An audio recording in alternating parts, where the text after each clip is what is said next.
Bonjour mon père, Père Alain de Rémy. Merci beaucoup de m'accorder cette interview. Vous êtes l'aumônier de la garde suisse depuis 2006. Est-ce que vous pouvez, pour commencer, m'expliquer un petit peu l'histoire de la garde suisse? Pourquoi est-ce que ce sont des gardes suisses qui protègent le Vatican? Eh bien, on est en 1506 quand Jules II fait appel au premier garde suisse, au premier Suisse, comme pour sa garde personnelle. Il a voulu imiter un peu le roi de France. Ce n'était pas une tradition à la cour du pape d'avoir une garde personnelle. Et donc c'est Jules II qui a eu cette idée en premier, puis il s'est demandé à qui il pourrait faire appel. Comme il avait été évêque de Lausanne, il connaissait les Suisses personnellement, il avait une expérience de la Suisse, et ils étaient réputés en général pour être de très bons soldats, très fidèles, très disponibles, parce qu'en Suisse, il manquait de travail, si on veut dire ça comme cela aujourd'hui. Et donc, c'est leur bravoure et leur loyauté qui étaient réputées. Et c'est ce qui a convaincu Jules II. Aujourd'hui, donc, encore une fois, vous êtes l'aumônier. Quelle est votre mission principale en tant qu'aumônier de la garde suisse? Quel est votre rôle? Alors mon rôle est purement spirituel, même si j'ai un grade militaire où je suis considéré comme un lieutenant-colonel, c'est-à-dire au même grade que le vice-commandant, pour donner justement à l'aumônier l'importance qui se doit ici. Et donc, mais je n'ai pas de rôle militaire du tout, même si je participe aux séances du commandement. On me demande mon avis aussi sur les choses ordinaires, mais pas les choses techniques du service. Mais mon rôle est celui d'un prêtre qui accompagne ces jeunes qui passent 2 ans de leur vie au minimum au service du pape dans un contexte pour eux tout à fait nouveau. Ils sont jeunes, ils ont 20 ans. Donc un rôle spirituel, comment se vit la spiritualité justement dans la garde suisse? Alors il faut dire d'abord qu'ils sont très différents. Ils arrivent ici avec une expérience de la foi en famille ou en paroisse très différente de l'un à l'autre.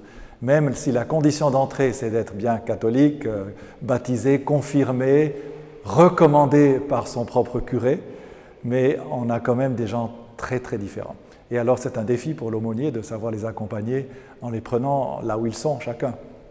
Depuis 3 mois avec le nouveau pape, on constate un nouveau style. Le pape François est un petit peu plus direct, un petit peu plus surprenant. Parfois, est-ce que ça change un petit peu la manière de travailler de la garde suisse ou pas? Oui, c'est assez contraignant, parce qu'il y a un enthousiasme débordant, on peut dire, sur la place Saint-Pierre, soit aux audiences, soit à l'Angélus. Mais à l'Angélus, nous n'y sommes pas, parce que le pape se tient à la fenêtre du bureau, mais pour les messes et les audiences, c'est assez exigeant.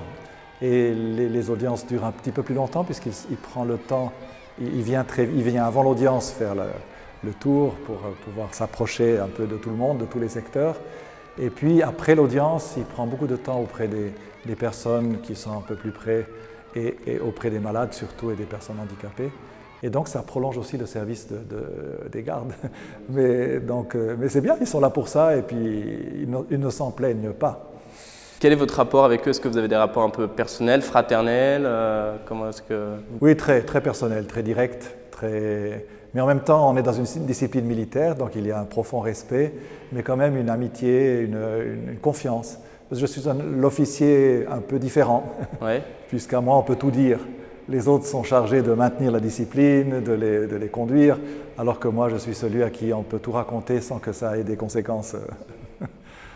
Est-ce que vous pouvez nous expliquer ce que cela vous apporte, à la fois d'un point de vue spirituel, mais aussi d'un point de vue un petit peu humain, ce contact avec ces hommes qui, au quotidien, protègent le pape, le fréquentent?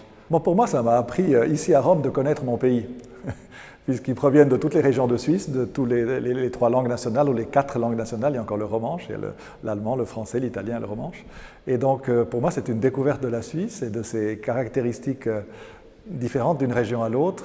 Ça me fait découvrir aussi l'Église en Suisse, de voir comme est différente aussi la situation actuelle d'un canton à l'autre. C'est assez passionnant. Et puis la jeunesse. Donc je suis vraiment à jour sur ce que les jeunes vivent aujourd'hui, puisque chaque année nous accueillons une 40aine de nouveaux. Vous diriez que c'est un privilège pour vous d'être ici? Oui, c'est un privilège. Ouais. C'est un privilège, c'est une belle mission. Et ils sont à un moment crucial de leur vie. À 20 ans, on doit décider beaucoup de choses, même si la plupart viennent déjà d'un métier appris et exercé.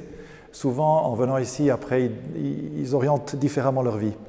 Il y a aussi des vocations, mais il y a aussi un changement de métier qui se fait souvent pour aller après dans un service de sécurité, par exemple. D'accord. Quel est alors votre rapport, alors que vous êtes aujourd'hui au Vatican, quel est votre rapport avec votre diocèse en Suisse? Alors, je suis toujours rattaché à mon diocèse. Je suis incardiné dans le diocèse de Lausanne, Genève et Fribourg. Mais je suis prêté au Saint-Père et donc c'est à mon évêque de s'entendre avec le Saint-Père pour un changement d'affectation éventuel.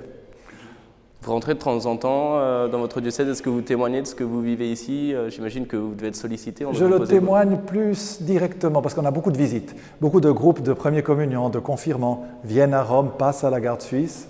C'est pour nous aussi une occasion d'assurer, de faire une publicité auprès des jeunes qui éventuellement seraient appelés à ce service. Et puis, pas des réunions officielles dans mon diocèse, donc plus le contact personnel avec les prêtres qui passent ici ou que je retrouve en Suisse à certains grands événements comme une ordination. Ouais. Pour terminer cette entrevue, est-ce que vous pouvez nous dire un petit peu si un souvenir particulier vous a marqué plus qu'un autre, une anecdote? Oui, c'est-à-dire on a commencé, il y a une fête suisse, je ne sais pas si elle se fait au Canada, la Saint-Nicolas de Myre, le 6 décembre. C'est en Suisse très marqué, puisque Saint-Nicolas de Myre, dont on ne sait pas grand-chose, sinon qu'il a participé au concile de Nicée, on disait de lui qu'il était très proche des enfants, qu'il a défendu l'enfance de son temps où elle n'était pas respectée comme aujourd'hui. Et alors il y a une fête traditionnelle qui veut que Saint-Nicolas rend visite aux familles et aux villages, et il y a toujours quelqu'un qui se déguise en Saint-Nicolas et qui fait un peu une espèce de rapport dans une famille auprès des enfants, leur dit, qu'il a appris des parents bien sûr, leur dit ce qui a été bon, ce qui a été mauvais. Il fait un peu un bilan et alors les enfants l'attendent avec crainte et en même temps suspense parce qu'il apporte toujours des cadeaux aussi. Et donc on a surpris le Saint-Père il y a quelques années parce que le 6 décembre il allait toujours rendre visite à la même personne et revenait en voiture, le Saint-Père Benoît XVI. Et on a arrêté une fois sa voiture dans la cour Saint-Damas avec Saint-Nicolas parce qu'il est allemand, il connaît cette tradition. Et depuis, après les années suivantes, on était appelé à monter à l'appartement chez lui.